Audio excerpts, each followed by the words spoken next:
Hey, what is up, everybody? True Boxing here. Thank you for coming back to get hit with the truth. So, today we are doing episode 3 of my boxing podcast. Um, you know, First episode went really well. Second one, was kind of a little up and down. Didn't get as many views as I would have liked, but be that as it may, it's all good. Just trying to work out the kinks and get everything going, get everybody interested. Trying to get all the information out there. I'm trying to get a little more organized with all this and get everything set up. So today is going to be highlighted by the Pacquiao versus Ugas fight that's taking place coming up here. I'm trying to do my podcast about every month, about once a month. I'm trying to do it before a major fight, maybe the biggest fight of the month, stuff like that. Last month I did it before the Charlo versus and Castano fight. This month I'm doing it before Pacquiao and Ugas. So we'll get to that when we get to the schedule. We're going to discuss the results, though, from the recent fight. So first up, we'll go back to the 17th of July, which saw Jemele Charlo and Brian Castano slug it out for the undisputed super welterweight title at 154 pounds. This was a big deal, to become an undisputed champion in any weight class is a big deal. We've only had a total of 6. You could argue 5 if you do not believe that Teofimo Lopez is the legitimate undisputed lightweight champion. I actually do. Excuse me for 1 second. But this was a big deal either way between these two guys going at it. You had Charlo, held 3 of the belts coming in against and was the favorite going against Castano, who's undefeated and was trying and had the WBO title. And it ended up being a really good fight. Early on, it looked like we were going to see Castano started off good in the first round, but then the second round, Charlo hurt Castano and looked like he had him. But then Castano came back. He stunned Charlo a little bit as the fight progressed. Then I had Castano winning most of the middle rounds. And after 9 rounds, I personally had Castano up 7 rounds to 2. And I thought he was going to cruise to a decision, but Charlo stepped it up. In the championship rounds, Charlo really stepped his game up. And he totally won those championship rounds and made the fight somewhat close. I still had Castano winning a unanimous decision, but or a decision, a close one. I had it 7 rounds to 5, but I didn't have a problem with the draw. It was that one card that had Charlo winning, like, I think it was 9 rounds to 3. That was ridiculous. There's no way he won that many rounds, but be that as it may, excuse me, ended up being a good fight. I'm just disappointed that it was a draw. And I got a comment already. Pratik. Pacquiao gonna whoop Ugas. He might. We'll get to all that, buddy. Towards the end of the podcast. Should be a pretty good. Should be a good fight, man. I'm looking forward to it. Ugas is a pretty decent fighter and a pretty solid welterweight. Pacquiao hasn't fought in a couple of years, but we'll get to all that, man. Keep listening. I'll get to that later on in the podcast. But back to the Charlo Castano fight. Yeah, man. I mean, it was just a really good fight. Like I said, disappointing that it went to a draw. They are talking a rematch already, and I hope a rematch happens between the two. I really do. I know Castano might have to, they're talking about him making a mandatory, maybe against Tim Tszyu. I know Charlo has a couple mandatories due. I'm hoping they forego those, and we'll see. Castano got robbed. You know what, man? It's hard for me. It's hard for me to say that Castano got robbed because the fight was close. Whenever a fight is close, I can't say a guy got robbed or not. Do I think Charlo won 7 rounds or more? Absolutely not. I didn't have a problem with a draw, but I personally had Castano winning. And we got Triple X saying Spence is ducking Pacquiao. No, he's not. Spence has a legitimate retinal tear. Pacquiao is a huge fight for Spence. A fight that he needs. He's not ducking him. So let me just respond to a couple comments as they come in. So yeah, I mean, I really am looking forward to Charlo and Castano. if they get back in the ring for a rematch. It was a really good fight. You got, and that's what it was all about. It was about the two best fighters in the division going at it, trying to become undisputed. And we got a really good fight. Like I said, both guys impressed me. Castano impressed me with him being able to take over the fight in the middle rounds and really keep coming forward, and also to weather the storm when he got hurt in the 10th round also. And then Charlo impressed me to come back and win those championship rounds when his trainer got on his ass. So, it was impressive on both sides. Both guys fought like champions, and I hope we see a rematch.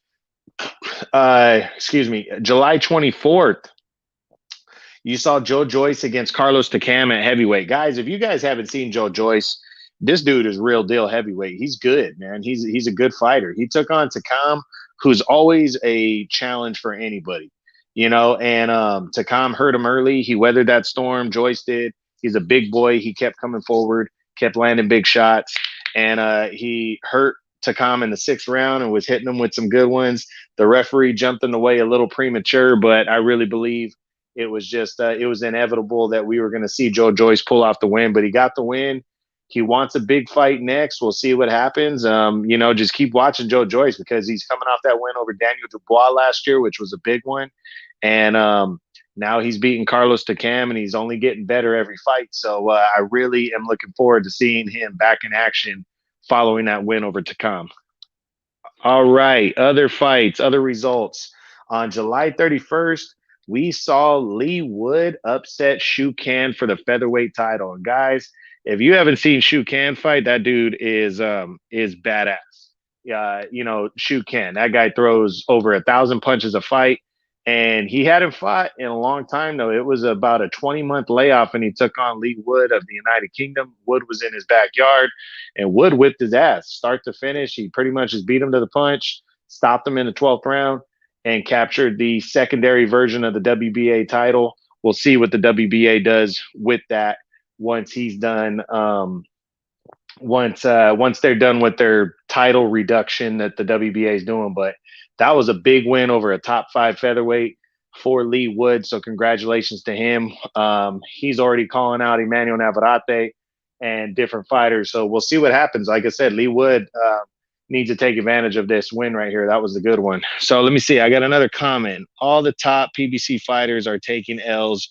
PBC really needs that extension from Fox. So Spence undefeated. That's why I think Pac versus Spence won't happen until next year.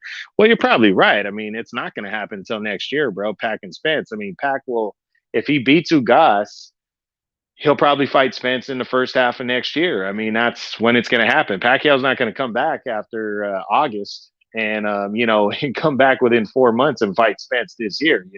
Spence maybe takes a tune-up bout if he's allowed to, and then we'll see, possibly see Pacquiao and Spence early next year. I absolutely believe that. So, that's a good point. But yeah, I mean, I think it's pretty obvious. But all right. So back to the results on August. Well, actually, I think it was August 5th. You had Michael Conlon and TJ Doheny went at it in a featherweight fight. Conlon's the guy that's been brought along pretty slow by Bob Arum. But this year, he moved down to 122. He took on Ionu Baluta, got a win earlier in the year in what was an eliminator, trying to line himself up for possibly the winner of Brandon Figueroa and Stephen Fulton Jr. He got a nice win there. And then he took on former champion TJ Doheny, which was, a tough challenge while he's waiting around. Doheny's a former champ. Doheny was just 2 years ago was a top 5 guy, before he got upset last year. So, Michael Conlon worked them. They were a little bit above 122. And, Michael Conlon went in there and got a solid win, and he continues to move forward. I know people want to see him take on fighters at 126, but, he's looking solid at 122 right now. He's I got him in the top 10, and he's moving up. So nice win for him. I got another comment. PBC will offer Pac another deal because he had only a 3-fight deal. Yeah, probably. I mean, they're going to keep doing what they can to bring him back. But Pacquiao, whether he has a deal or not, I think Pacquiao's staying put with PBC fighters because it just makes more sense for him to fight those guys because those guys are the best fighters. Outside of Terrence Crawford, which I don't know if that fight can be made. I really don't see Pacquiao fighting anybody other than PBC guys. All right. So August 6th, you had Kid Galahad become world champion for his first time as he dominated Jaza Dickens in their rematch. He just beat him up, 11th round TKO, and it was a good performance by Kid Galahad. He's right there in the top 2 or 3 at featherweight now, depending on where you want to rank him. And the guy's he's really really talented. Guys are going to stay away from Galahad, but Galahad just needs to keep grinding and moving forward. He's a good fighter though. August 13th, you had on the zone, you had a 2-fight card, like 2 fights that really were mattered. Excuse me, Roger Gutierrez and Rene Alvarado had their rubber match for the WBA regular title at 130-pound super featherweight. And the only reason I bring this fight up is their fight back in January was a fight of the year candidate. It was a great fight that saw 3 knockdowns in favor of Gutierrez that actually won him the fight, especially the knockdown in the 12th round, because the final scores were 113, 112, which means he would have lost the fight 115 to 113 if he didn't score the 3 knockdowns. And especially that 3rd knockdown stopped the fight from being a draw. So that was a big win for him. And I really thought that Alvarado was going to come in and get the win in their 3rd fight. And Gutierrez actually was the one that boxed. He used his height and his size in this one, and he boxed, and he defeated Alvarado by a clean unanimous decision. So a good win for him. We'll see what the WBA orders, since they're cracking down on all their titles right now, if they order him to fight the super champion, Gervonta Davis, or not. We'll see what happens, but a nice win for Roger Gutierrez as he left no doubt between him and Rene Alvarado. Casiermo will stop Inoue. Dude, you are tripping. Inoue is the monster. He will destroy Casimero, man. Destroy him. Stop it already. And you saw the way he looked against Guillermo Rigondeaux. That was terrible, dude. So don't even get me started on that. Rigondeaux, another stinker, and Casimero contributed to the stinker, man. Don't even put those 2 guys in the same category. Inoue is the monster. He destroys Casimero. All right. Then we got Virgil Ortiz was in the main event against the Mean Machine, Kavaliauskas. This was a really good fight. And it was funny because I want to say I think it's a little unfair if people are going to judge Ortiz to compare Ortiz to Terrence Crawford after this fight. They have the common opponent in the Mean Machine, Kavaliauskas now. However, I don't think their mind frames were the same going in. Crawford was, I believe he was overlooking the Mean Machine when they fought, and didn't know what he was getting into. He got caught early, he weathered the storm, and he came back and scored the knockout. But Ortiz went in fully knowing what he was getting into with Kavaliauskas. So, it was a good performance by Ortiz. Don't get me wrong, he got hurt early, but then he came back and got the win, and stopped Kavaliauskas in the 8th round. Impressive. Virgil Ortiz continues to impress. We don't know what's going to happen next. We don't know if he's going to get fed to Crawford. I really doubt that happens, but he is a good fighter. Don't get me wrong. He is a very good fighter, and I'm really excited to see what he does next, because they're not going to be able to avoid him forever. That's all I know. They're not going to be able to avoid him. So we'll see what goes down with Virgil Ortiz. But that's all the results from the fight since the last podcast, that the main fights that have taken place. Let's get into the news now. I'm going to start at the bottom and work my way up on the news. First up, coming in, it looks like in October, we're going to see Jemele Herring against Shakur Stevenson for the 130-pound title. This fight has been made official. I'm really looking forward to this one. Herring, good, solid fighter, southpaw, coming off his biggest win, dominating. What's his name? Herring dominated Carl Frampton, ended his career, and now he's taken on the undefeated former featherweight champ Shakur Stevenson. Stevenson is the man at Stevenson is the man at 130. Just he's waiting to be crowned is what it is. He's trying to set himself up. A win over Herring gets him a title. If Oscar Valdez wins his next fight, I really think first half of next year we can see these two guys go to war. But Stevenson, in my opinion, is the future of boxing. He's going to end up being your pound for pound king at some point. So I'm really excited about this fight. It looks like October. So I got another one. Gervonta Davis is trash. He ran from Lomachenko and Lopez. I don't think he's running, bro. I really don't. I believe Gervonta Davis is being protected by Floyd Mayweather. I think he wants to fight. I think he'd be down to fight, but I don't think Mayweather wants to deal with Bob Arum at all. So I really highly doubt we see that fight at any point just because of that. So we'll see what happens. All right. More news. I want to make the announcement here or talk a little bit about my man Luke Campbell retiring. Luke Campbell, former gold medalist, 2012, very good fighter. You know, he's retiring following that loss that he suffered against what's his name, Ryan Garcia back in January. You know, it was a tough loss for him to lose that fight. You know, because you know, Luke Campbell just showed everybody that he's still legit. He still has what it takes to be at that high level. And he knocked him down. And then, you know, Ryan Garcia had to work hard. And I'll tell you right now, Ryan Garcia won that fight impressively by knockout. But Ryan Garcia started breathing hard heading into that round. If that fight goes to the late rounds, who knows what happens. So I'm a little disappointed to see Luke Campbell retire. I like Luke Campbell a lot. I really wanted to see Luke Campbell move up to 140 and make one last run at a world title. We're not going to be able to see that because he's retiring, at least for now. But just briefly going over his career, you know, he had a good start, and then he ran into Yvan Mendy from France and suffered a split decision loss. I believe that was in like 2015. He bounced back a couple years later, got into a title shot against Jorge Linares, and that was like a fight of the year candidate. He went back and forth with Linares. It was a great fight, and he got knocked down early in the fight, and that spelled the difference. He lost by a very close split decision in his first title fight. Then he followed that up with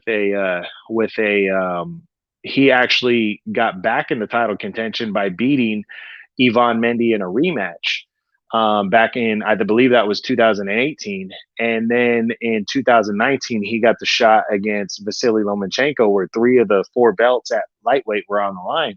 And, you know, he did the best he could. He fought better than most do against Loma, but he lost a clean decision in that fight. And he was deciding prior to that, he wanted to move up to 140, but he decided to stay at 135 where the bigger names and the better fights are. And then he ran into Ryan Garcia this year and suffered that loss. But Luke Campbell, nothing that I really wish we would have seen him become a world champion at some point, but no shame. And, you know, in his career, he had a good, solid career. I'm sad to see him go. I hope he would return at some point and give it a run at 140 possibly, but we'll see what happens. But, you know, I hope his retirement goes well. Next is there's a rumor that Dillian White could possibly be going up against Andy Ruiz Jr. or Chris Arreola in his next fight. That's just a rumor for now, but man, I would love to see Dillian White and Andy Ruiz. Dillian White's got to wait around for somebody, one of the big 3 to fight him, you know, especially if it's the winner of Fury and Wilder. So he's going to have to, you know, just kind of ride it out. And why not fight some of the other top dogs if the fights can be made? I would love to see him and Andy Ruiz lock it up. Those are 2 top 5 heavyweights right there. Chris Arreola would be entertaining, but I just, you know, I don't think Chris Arreola would stand a chance against Dillian White, but you never know. He's still a name, you know, but at 41, who cares? I'd rather see Dillian White fight somebody else. I know Michael Hunter was calling him out, but I would love to see Dillian White and Andy Ruiz fight in a big-time heavyweight fight. We'll see what goes down. Other news, Ryan Garcia could possibly be fighting Joseph Diaz next. Jojo Diaz beat Javier Fortuna last month in July, had a hard-fought but close decision win.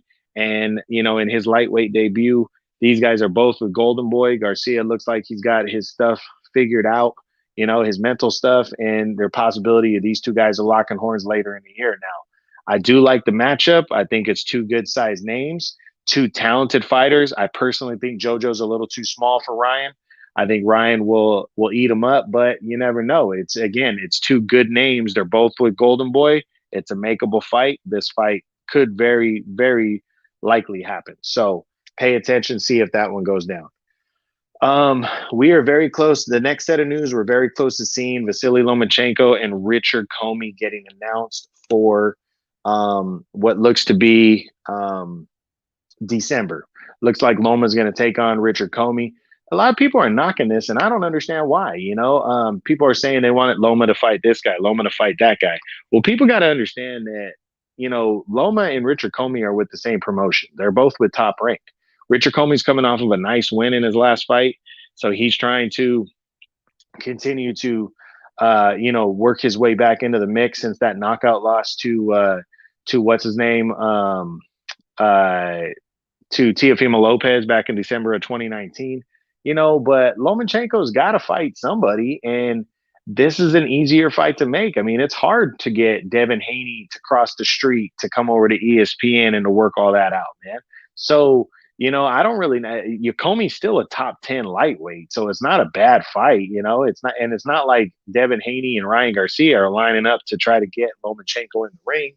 They're going to do it on their terms. They think they're stars. Gervonta Davis isn't lining up to set up the fight either. So, Loma's got to prepare himself. He's trying to line himself up for a rematch with Teofimo Lopez, and I love the fight. I think it's close to being finalized, and we'll see what goes down. Next, Teofimo Lopez and George Kambosos. They cannot seem to get this fight finalized and done. Right now, it's looking like Lopez and Kambosos, the Triller, wants to get the fight over to the Middle East to go down. But I heard if the fight doesn't get made by either September or October, if they don't finalize the deal, that Bob Arum gets control of the fight with Top Rank. So we'll see what goes down. That one's kind of all over the place right now. Really have no idea. More news. Josh Taylor, Jack Catterall. Looks like the undisputed title could be on the line before the end of the year. Looks like Taylor is going to stay one more fight at 140 while he possibly sets himself up for a showdown with the man, Terrence Crawford, next year. But we'll see what goes down. Next set of news. David Benavidez and Jose Ustadegui. That fight has been postponed. Benavidez tested positive for COVID. It was supposed to happen on August 28th.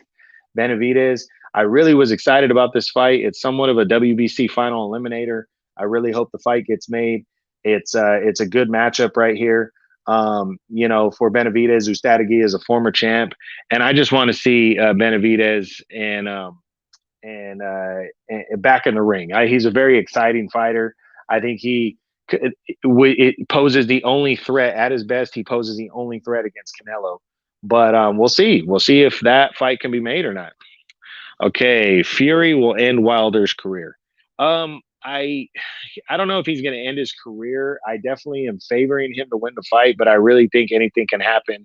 Wilder still has that explosive power. If he lands one punch, it could be it. And like I said, for the first time, Fury is going into a fight, buddy, with where he is the favorite, a major fight like this. One of his, he's been in 3 major fights, and all 3 of them have been, he's been the underdog. So we'll see.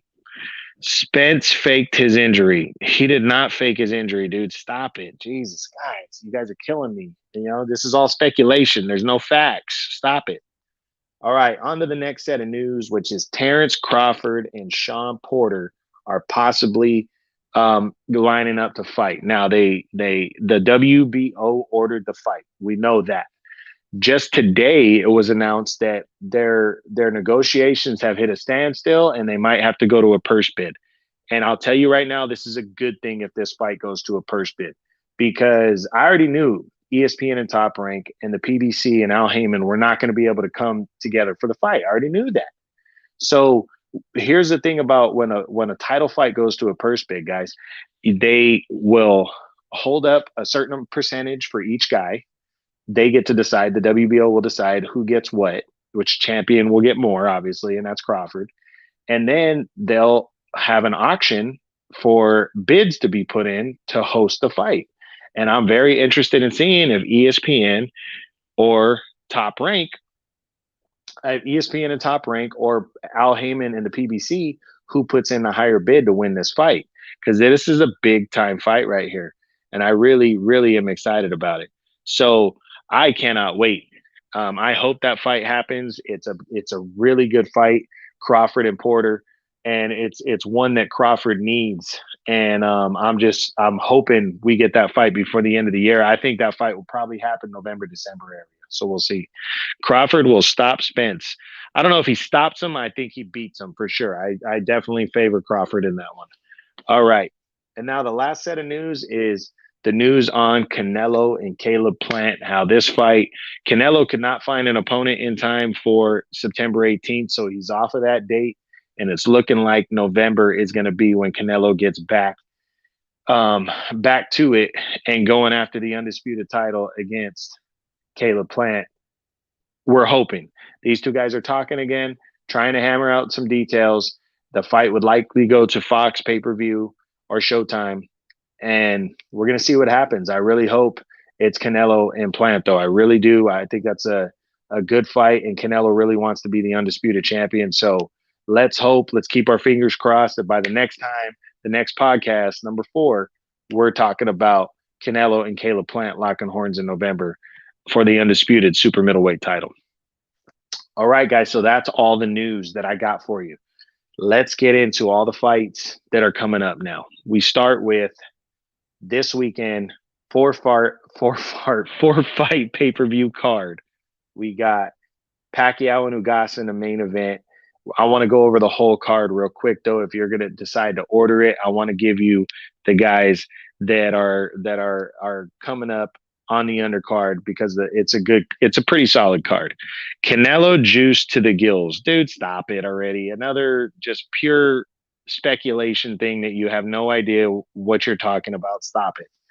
Anyways, let's jump into the undercard. So we got kicking off the card now, getting moved on to the card is a pretty good featherweight fight, 126. You got Carlos Castro, undefeated featherweight on the rise, taking on veteran former champion Oscar Escandon, our former world title challenger Oscar Escandon.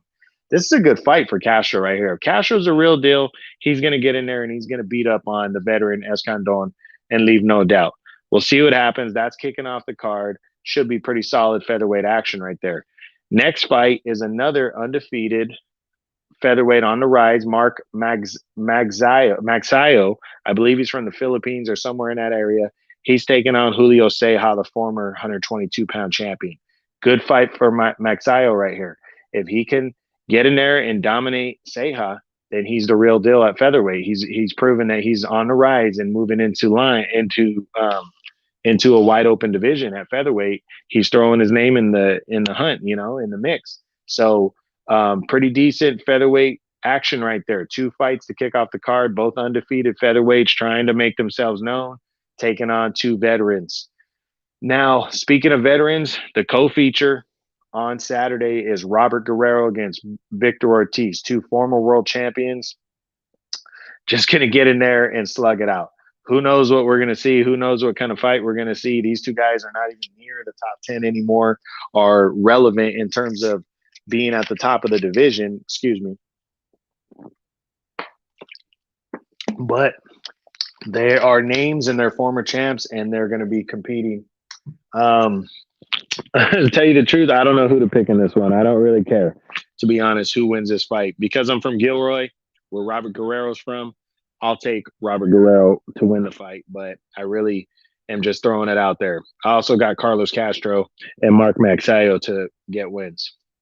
But the main event, Pacquiao and Ugas. First off, it was supposed to be Pacquiao and Spence. I'm disappointed like everybody else. I really wanted to see Pacquiao and Spence, but it's not happening. And I'm impressed that Pacquiao is still going to stay on the card.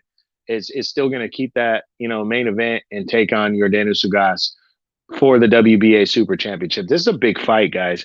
Ugas, if you don't know him, get to know him because he is a top 5 welterweight. He took on Sean Porter 2 years ago in 2019.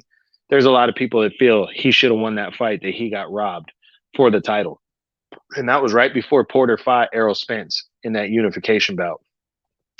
And Porter gave Errol Spence the fight of his life. It was the only fight where Spence did not dominate. And Spence has some great wins. That's why he's the number 1 welterweight in the world right now. So Ugas deserves his respect. Plus, Ugas followed that up and took on Omar Figueroa Jr., who was still undefeated, and he kicked the shit out of Omar Figueroa Jr. If you guys missed that one, that was on the Pacquiao Thurman undercard. So Ugas has been on it. He's really been on it. He's 3-0 since that loss to Porter, and you could very well argue that he won that fight. So I really hope we see a good fight here. Pacquiao always comes in great condition, and if you watch my breakdown video, go check it out on my YouTube channel. I give a full breakdown on what I think is going to happen and why in this fight. But I'll give you my prediction right now since it's coming up. I got Pacquiao winning this fight. I got him winning a decision over Ugas. I definitely think the fight could be close, and I would not be surprised if Ugas gets the biggest win of his career. Pacquiao's taken him on pretty much on about a week and a half notice, so you're going to want to check it out. It should be a good fight. On pay-per-view Saturday, it's about 75 to 80 bucks. So check it out. Should be decent. I'm going Pacquiao to win it all. Okay, other fights coming up now before my next podcast. September 4th, Josh Warrington, Mauricio Lara 2, featherweight showdown. Warrington is trying to bounce back off of a devastating knockout loss to Mauricio Lara, who kind of came out of nowhere. But Mauricio Lara is no joke. And the way he absolutely dominated Warrington that first time, I don't know if that was because Warrington was overlooking him or if Lara is just that good. My prediction on this one right now, my early prediction, I'm going with Lara to pull off the win again. I think Warrington, he got beat down in that fight. And it's going to be 7 months in between fights. And I'm sorry, I'm going Mauricio Lara to pull out the win again. But, hey, you never know. I mean, Warrington could find it and could beat him. But I'm going Mauricio Lara in the rematch. We'll see. September 11th, we got a decent ESPN card. First on the undercard, Gabriel Flores Jr. taking on a veteran, some guy named Lopez. He's just staying active. Gabriel Flores is an undefeated fighter from Stockton, California, out in my area where I live, and he's a good fighter. So we'll see what goes on there. But the main event, undefeated Oscar Valdez, the #1 super featherweight in the world. He's the WBC champion there. He's taking on Robson Canseco, who that's on ESPN+. Canseco's an undefeated fighter on the rise. He apparently beat Valdez in the amateurs. Pretty solid fighter. Valdez, though, is coming off his best win, his career-defining win, dominating Miguel Burchell and capturing the WBC title at 130. He's now a 2-division champ. He's trying to line himself up for that possible showdown with Shakur Stevenson. So he needs to get a win here. I think he's going to come out. He's going to be focused. I think Valdez gets the win. Could be a stoppage, could be a decision. Either way, I think he's going to win this fight. And we're going to see Valdez retaining his world title on September 11th, ESPN+. And then the last fight card on September 18th on Showtime. Just got the main event right now. I haven't heard an undercard yet, but we got a big unification bout taking place at 122-pound super bantamweight. Brandon Figueroa, the WBC super featherweight champion, is taking on Stephen Fulton Jr., the WBO, undefeated WBO champion. This is a big-time matchup right here at 122. The winner is going to hold the other two belts that Murajan Akhmadaliyev does not have. Akhmadaliyev is a WBA super, or is the WBA and IBF unified champ, and the winner is going to be the unified champion on this side. Big fight right here. I really think Figueroa could win, but I'm picking Stephen Fulton Jr. to pull out the victory here. I just think technically he's so much more technically sound, and he's going to avoid those big shots, most of them, and he's going to just be catch and shoot most of the fight and tagging Brandon Figueroa. But it's going to be a good fight. Figueroa is all action. He's a big guy at 122, and the way he's coming off his career best win, dominating Luis Nery. But you know what? Stephen Fulton Jr. is coming off his biggest win against what's his name back in January. I'm sorry, Angelo Leo, dominated him to capture the WBO belt. So it should be a good fight. Again, I'm going with Stephen Fulton Jr. to become the new unified champion. at 122. But we'll see. Again, it's another fight that could go either way. September 18th on Showtime. Now, I will be back after that Saturday, probably that Monday or Tuesday of that week, after maybe September 20th, September 21st, in that area. I'm going to be back to bring you my next podcast because I'm doing it before the next big fight, which is Anthony Joshua, Alexander Usyk on September 25th on DAZN. They are colliding for the unified heavyweight championship of the world. Also, just read today that former super middleweight champion Callum Smith is making his debut at 175 against Lenin Castillo, who just fought for the title back in 2019 against Dimitri Bivol and came up short. So Callum Smith not wasting any time, not taking a nobody in his next fight following that dominating loss and first loss of his career to Canelo. We'll see what happens September 25th on DAZN. I'll give all my prediction and all that stuff when we get to that week, but keep tuning in, keep paying attention, guys. Got a lot of boxing going on. We're going to be discussing a lot. Anybody ever wants to come on and jump on with me, discuss some things, we can do that. I'm more than willing. Nothing to be afraid of on my podcast. Just come on, spit your game, see what it's all about. And I hope you guys enjoyed this one. This is episode 3 of the True Boxing Podcast. Again, I hope you enjoyed it. True Boxing, you've been hit with the truth.